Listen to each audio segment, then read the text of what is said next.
There are moments in life when absence speaks louder than presence. We often imagine that God's work arrives with trumpets, with announcements so clear that even the inattentive must notice. But more often, his movements are quiet. They come not as additions, but as removals, not as gifts placed gently in our hands, but as weights lifted from our shoulders, so slowly that we do not at first realize how heavy they were. When Scripture speaks of pruning, it does not do so with sentimentality. A branch is cut not because it is hated, but because it is in the way of greater life. And so it is with people who pass through our days, and then quite suddenly do not. You may have felt it already, a subtle unease, a sense that something familiar has begun to loosen its grip. Conversations that once flowed now stumble. Trust that once felt effortless now requires explanation. This is not always the sign of conflict. Sometimes it is the sign of completion. God, who sees the whole road while we see only the next step, knows when a companionship has served its purpose. He does not rush this knowledge, but he does not ignore it either. He allows time for realization, for discomfort, for the slow dawning that something once necessary has become something that hinders. We are inclined to believe that every loss is a punishment, that every departure is a failure on our part. Yet this belief comes more from fear than from faith. If a person disappears from your life in February, it may not be because love failed, but because growth demanded more space. A seed cannot become a tree if it insists on remaining inside the shell that once protected it. God's mercy often looks severe to those who do not yet see what it makes possible. He removes not to empty you, but to prepare you. There is a particular pain in watching someone fade rather than leave all at once. Sudden endings are dramatic, slow disappearances are unsettling. They force us to ask questions we would rather avoid. Was it something I did? Was it something I failed to become? But the more honest question is this: was this person meant to walk with me forever, or only until I learned how to walk more steadily on my own? God is far less interested in preserving our comfort than in forming our character. Comfort clings, character requires release. Consider how often you have held onto relationships out of habit rather than calling. We confuse familiarity with destiny. We stay because leaving would require courage, and courage always feels like loss before it feels like freedom. Yet, God does not confuse the temporary with the eternal. He knows which voices help you hear truth more clearly, and which only echo your fears back to you. When one voice falls silent, another often waits for room to speak, but only if the noise has first been cleared. February, standing as it does between beginning and renewal, is a season of quiet decision. It is not the exuberance of January nor the bloom of spring. It is a threshold. Things end there without ceremony. Things leave without explanation.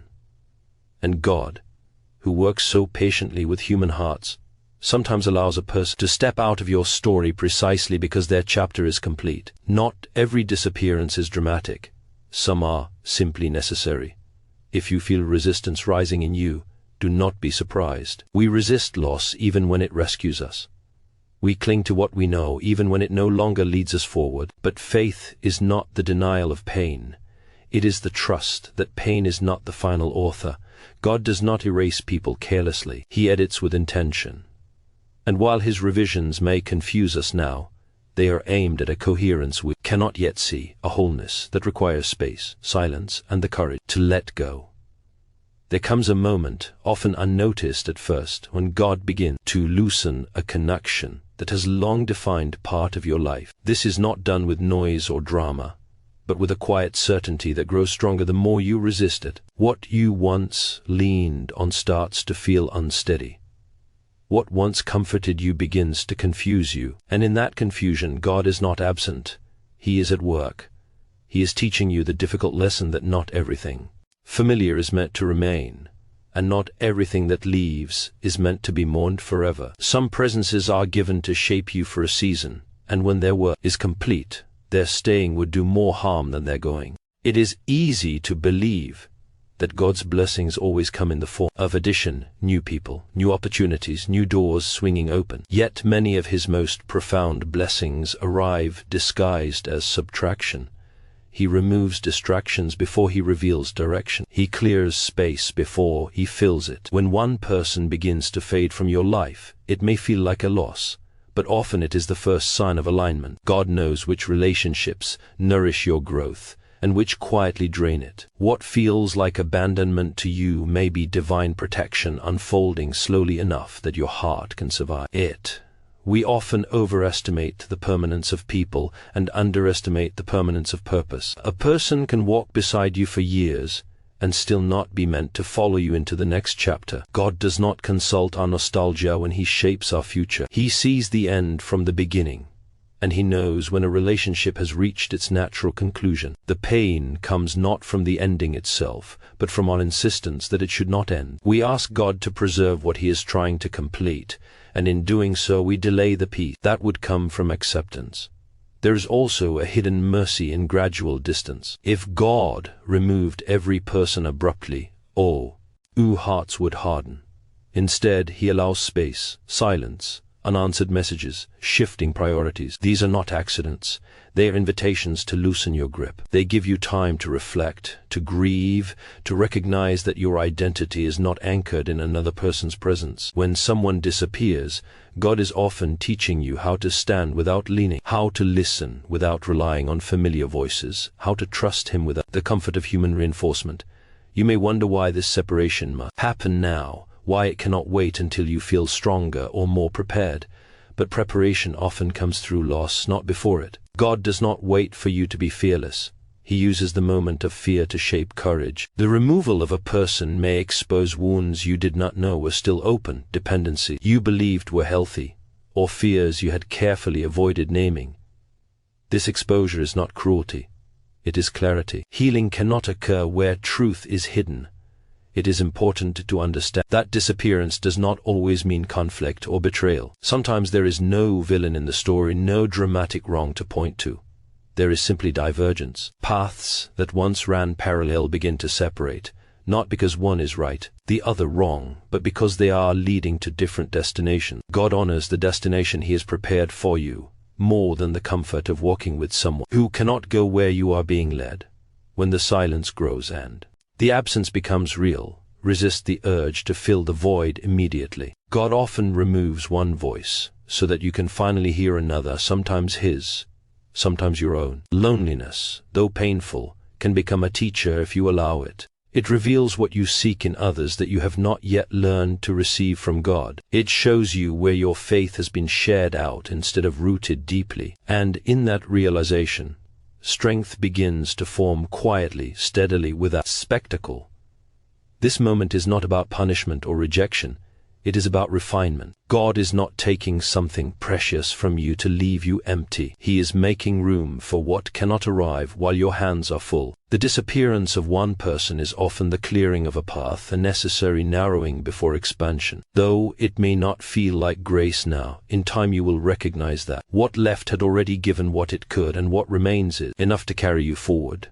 There is a particular kind of silence that arrives when God is about to change the shape of your life. It is not the silence of abandonment, but the silence of transition. In that space, relationships begin to shift, not always because something has gone wrong, but because something deeper is being set right. When God says that one person will disappear from your life, He is not making a threat, He is revealing a truth about movement. Lives do not remain still when purpose is involved.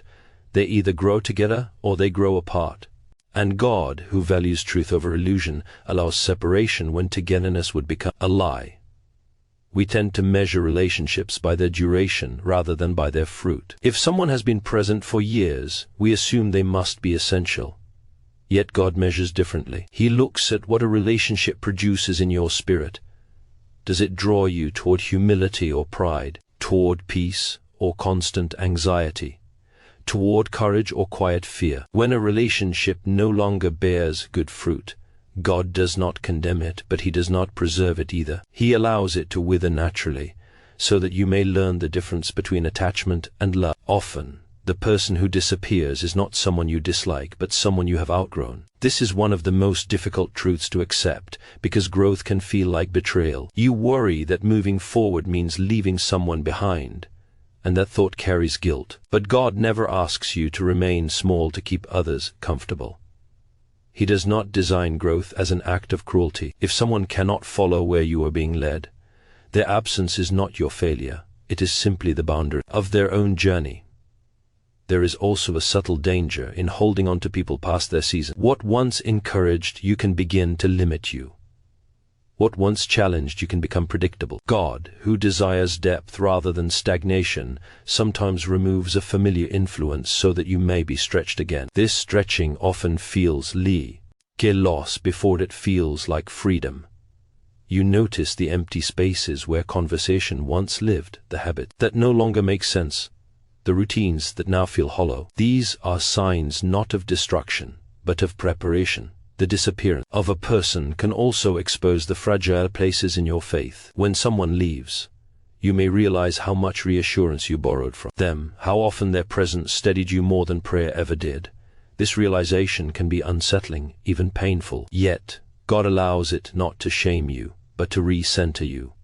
He wants your foundation to be strong enough to stand without constant support, rooted deeply enough that absence does not undo you. Faith that survives only in company has not yet learned to stand alone. It is tempting in these moments to chase what is leaving, to demand explanations, to force closure, to restore what is already loosening. But God rarely explains himself in ways that satisfy our immediate emotions. He invites trust instead. Closure, in his economy, does not always come through answers, but through acceptance. When you stop asking why a person left, and begin asking what God is teaching you through their absence, the ache slowly transforms into understanding.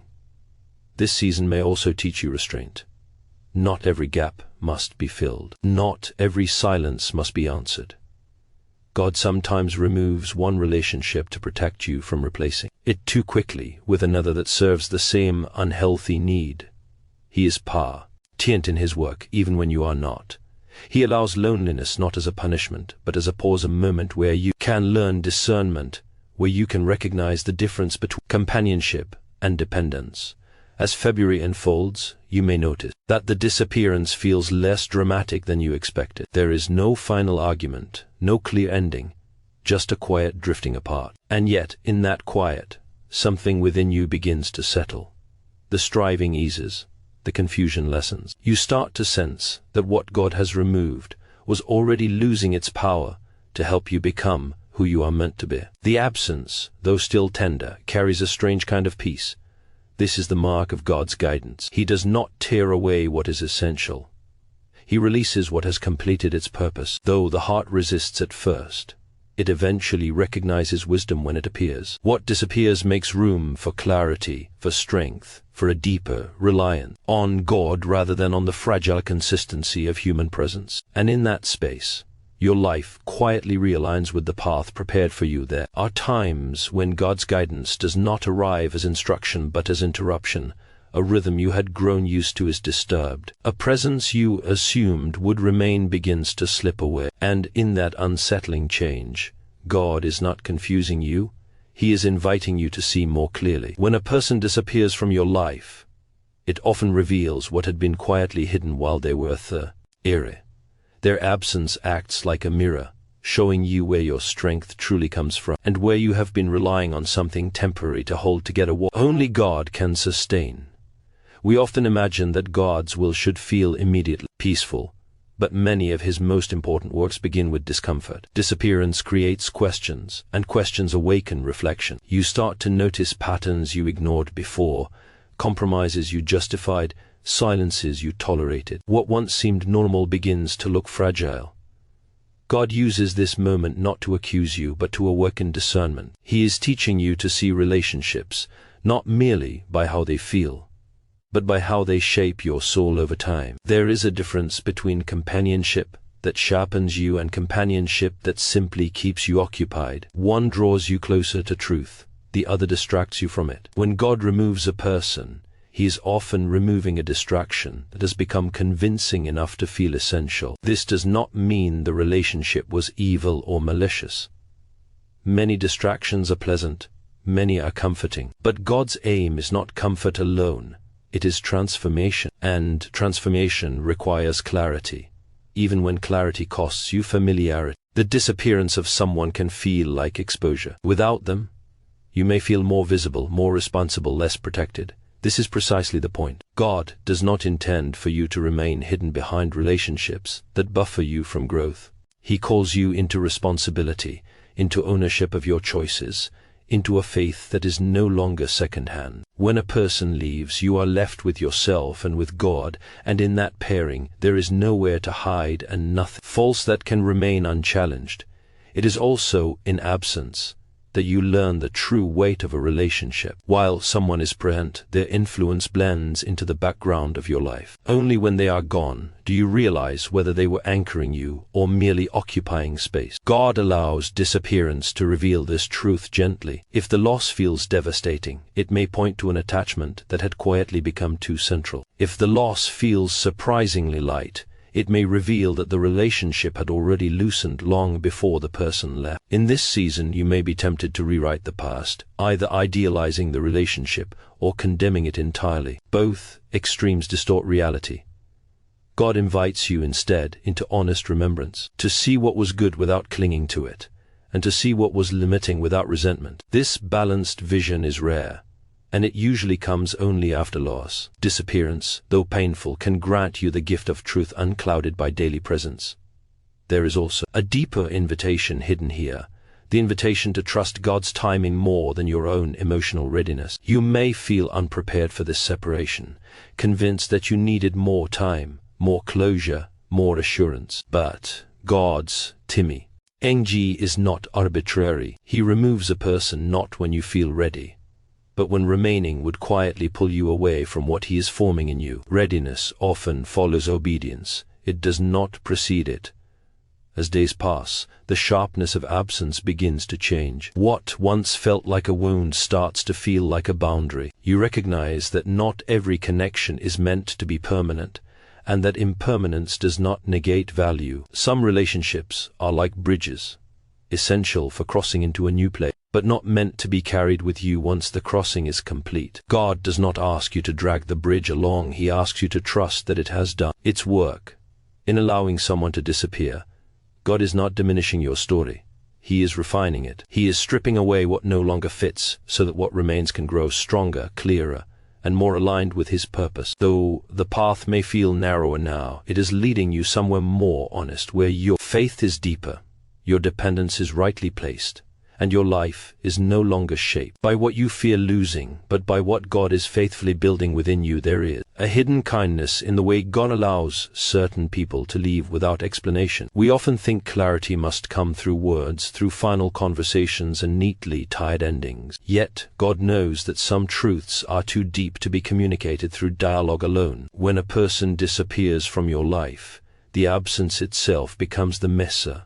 It speaks in ways language cannot, revealing what was unsaid, what was unresolved, and what was never meant to continue. God uses this quiet departure not to confuse you, but to free you from the illusion that every ending must be understood, to be accepted. We are inclined to believe that love, once formed, must be preserved at all costs. But God's understanding of love is not rooted in possession. It is rooted in purpose. A relationship that once served a holy function can become a burden when its season ends. God does not dishonor what was by allowing it to conclude. He honors it by not forcing it to pretend it can be what it no longer is. When someone disappears, it is often because staying would require both of you to live dishonestly, clinging to a form that no longer holds life. The pain of unexplained loss often leads us inward. We examine our words, our actions, our intentions, searching for a mistake large enough to justify the absence. This self-examination can be healthy, but God does not intend for it to become self-condemnation. Not every departure is a verdict on your worth. Sometimes it is a verdict on the direction your life is taking. God may be leading you into a path where certain relationships cannot survive, not because they are bad, but because they are bound to a version of you that is no longer meant to exist. There is also a refining fire in being left without answers. It tests whether your peace depends on understanding or on trust. We often we trust God, but we quietly expect explanations as proof of that trust. When explanations do not come, the foundation of our faith is revealed. God allows unanswered endings to teach you that He can be trusted even when the story feels incomplete. Faith, in its mature form, rests not on clarity, but on confidence in God's character. As time passes, you may notice that the disappearance begins to reorder your inner life. The emotional energy once spent maintaining the relationship is released. You find yourself thinking differently, praying differently, responding differently to challenges. This is not coincidence. God has removed a weight you did not know you were carrying. What once required constant adjustment, reassurance, or compromise no longer demands your attention. In the quiet that follows, your thoughts become clearer, your convictions firmer, your sense of direction less scattered. It is important to resist the temptation to fill the absence with noise. When someone leaves, the instinct is to replace them quickly, to avoid the discomfort of emptiness. But God often intends that emptiness to remain for a while. It is a sacred space, not a defect. In that space, He teaches you discernment, patience, and a deeper awareness of His presence. Filling it too quickly can dull the lesson, masking growth with distraction. The disappearance of a person can also recalibrate your understanding of loyalty. You may realize that true loyalty is not measured by how long someone stays, but by how faithfully they served their role while they were present. God does not ask you to resent those who leave. He asks you to bless what was and release what no longer belongs. This release is not forgetfulness, it is wisdom. It allows gratitude without attachment and memory without captivity. Over time, the absence that once felt sharp becomes instructive. You begin to see how God was protecting you, redirecting you, or preparing you for a deeper work that required solitude. What felt like loss reveals itself as alignment. The person who disappeared was not taken to harm you, but to clear a path you could not walk while they remained beside you. God's guidance is rarely dramatic, but it is always precise. In allowing someone to disappear, God is teaching you to trust the process of becoming. He is reminding you that your life is not defined by who stays or who leaves, but by who you are becoming in response. The absence does not diminish you, it refines you. And though you may not see the full picture yet, the quiet order emerging from the silence is evidence that God's hand has not left your life, but is shaping it with deliberate care.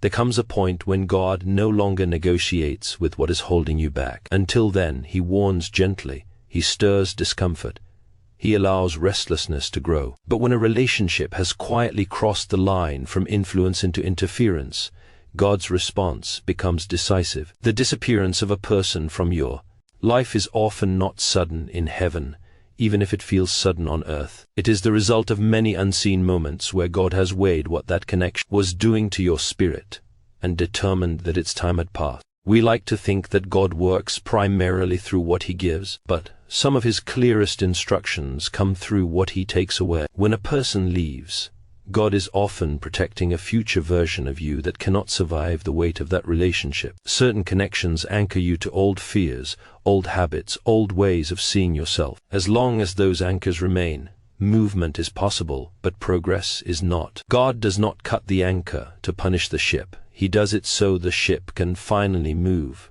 It is painful to realize that something you prayed for, cherished, or depended on can become something God removes. This creates confusion in the heart.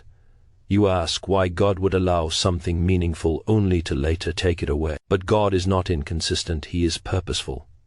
What He gives for a season is not always meant for a lifetime. Some relationships are instruments, not destination. They teach, reveal, refine, and then step aside once their work is done.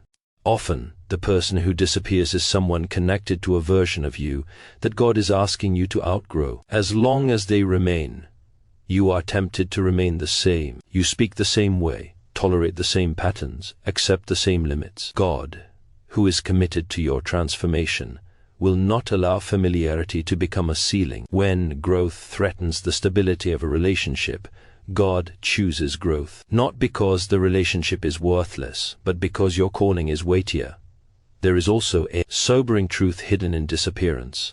Not everyone who walks with you celebrates where you are going. Some people love you sincerely, but only within the boundaries of who you used to be. When God begins to change you, these relationships strain quietly. There may be no argument, no betrayal, just a growing distance. God allows this distance because forcing closeness would require you to shrink back into something He has already asked you to leave behind. When the absence becomes real, you may feel exposed, even vulnerable. Without that person, certain comforts vanish, certain validations disappear. And in that vulnerability, God reveals what was propping you up instead of strengthening you. This is not condemnation, it is correction. God wants your security to come from what cannot disappear. He wants your peace rooted in Him, not borrowed from human consistency that was never guaranteed to last. It is important to understand that disappearance is not erasure. What mattered still mattered. What was real was still real. God is not rewriting history. He is redirecting destiny. The memories remain, but they no longer define your direction.